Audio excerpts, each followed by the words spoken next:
Sinigang na baka mga boss, bagay na bagay. Sa maulan at malamig na panahon, samahan mo pa ng maraming gulay at mainit na sabaw. Ewan ko na lang, pag hindi ka na pa extra rice pag ganito ang ulam. Ngayong araw mga boss, medyo nag-crave tayo sa sinigang. Dahil hindi naman nagkakalayo ang presyo ng karning baboy at baka, sa baka naman tayo. Hiniwa ko lang ito mga boss ng cubes. At pagkatapos naman yan mga boss, siyempre huhugasan natin para siguradong malinis. Dahil sariwa naman yung nabili nating karne mga boss, isang hugas lang, ayos na yan. Dito na natin palalambutin sa pressure cooker dahil inabot na naman tayo ng oras de peligro. Dito naman sa kaldero na malapit ng magretiro, dito naman natin igigisa yung ating mga sangkap. Hindi ko na isa-isa yung mga boss dahil basic naman yan.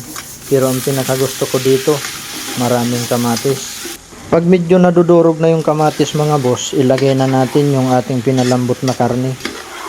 Dito pa lang mga boss, nangangamoy extra rice na naman. Lagyan natin kaunting pampabata mga boss.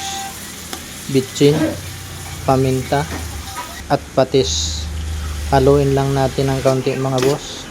Pakuluin muna natin saglit bago natin ilagay yung ating pinagpakuluan. Tanggalin natin ang bula mga boss para malinis ang ating sabaw. Dagdag tayo ng kaunting tubig mga boss para medyo marami-rami tayong hihigupin.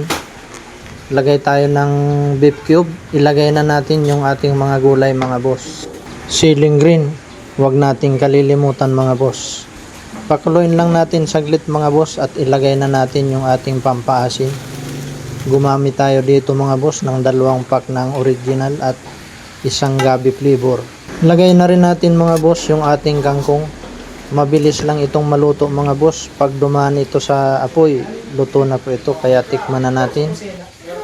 Okay, so alright na nga ito mga boss, kaya kain na po. Sabaw pa lang, ulam na.